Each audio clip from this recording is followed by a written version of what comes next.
काशी, जहाँ की महाशिवरात्रि, रंग भरी एकादशी, मसाने की होली की परंपरा अपने आप में मशहूर है। लेकिन इसी काशी में एक और अनूठी परंपरा है।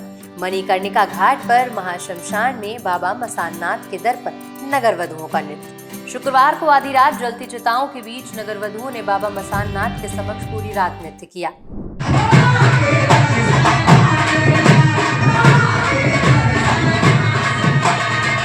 इन नगर वधुओं ने काशी विश्वनाथ के रूप में बाबा मसाननाथ के दरबार में हाजिरी लगाई और बाबा से वरदान मांगा कि अगले जन्म में नगर वधु न बनना पड़े, अर्थात उन्हें इससे मुक्ति मिले।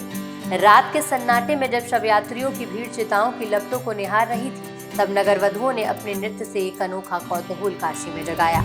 काशी की ये प्राचीन परंपरा सदियों से धधक रही है। गुलशन कपूर, मंदिर व्यवस्थापक, बाबा मसाननाथ मंदिर। ये बाबा मसाननाथ जी का त्रिदिवसीय श्रृंगार महोत्सव का अंतिम दिन है, जो चैत्र नवरात्र की पंचमी से सप्तमी तक मनाया जाता है। आज अंतिम दिन नगर वधुओं द्वारा अपनी मुक्ति और मोक्ष की कामना से बाबा मसाननाथ के सामने नृत्य और संगीत का कार्यक्रम करती है। मान्यताओं और परंपराओं की माने तो 400 साल पुरानी ये परंपरा नवरात्रि की सप्तमी तिथि को निभाई जाती है। कहते हैं अकबर के नवरत्नों में से एक राजा मानसिंह ने काशी में बाबा मसाननाथ मंदिर का जीर्णोद्धार करवाया। उस दौर में राजा एक सांस्कृतिक कार्यक्रम आयोजित करना चाहते थे, लेकिन कोई भी कलाकार शमशान में प्रदर्शन के लिए तैयार नहीं हुआ। तब काशी की नगर वधुओं ने यह जिम्मा उठाया और अपनी कला से बाबा के दरबार को सजाया। यहीं से ये परंपरा शुरू हुई, जो आज तक कायम है। हर साल चैत्र नवरात्रि की 7वीं रात को ये उत्सव काशी की शमशान भूमि पर जीवंत हो उठता है।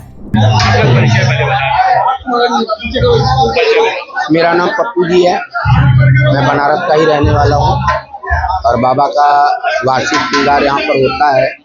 हर साल हम लोग बिना बुलाए चले आते हैं। ये हमारा 30वां साल है। इसके पहले हमारे गुरुजी आते थे, उनका नाम था चुनचुन गुरु, और हमारे गुरुजी थे तिवारी जी, वो लोग आते थे। उसके बाद हम लोग ये प्रथा को अपनाने लगे।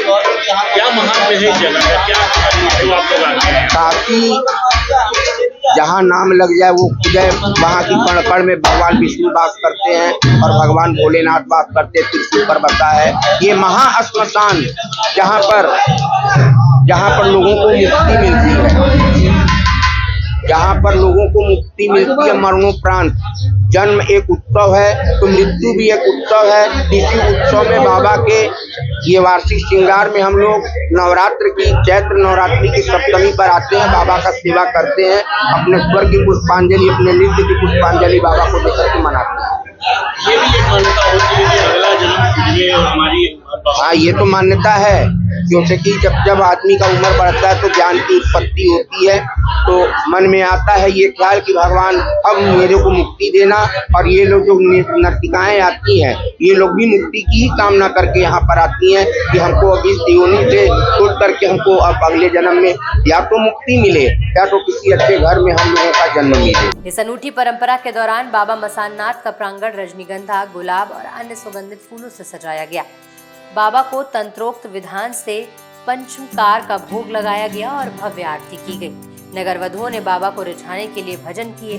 बीते शुक्रवार को ये दृश्य विरोधाभासों का अनोखा संगम था, जहां मृत्यु और जीवन, शोक और संगीत, भक्ति और मुक्ति का अनूठा संगम देखने को मिला।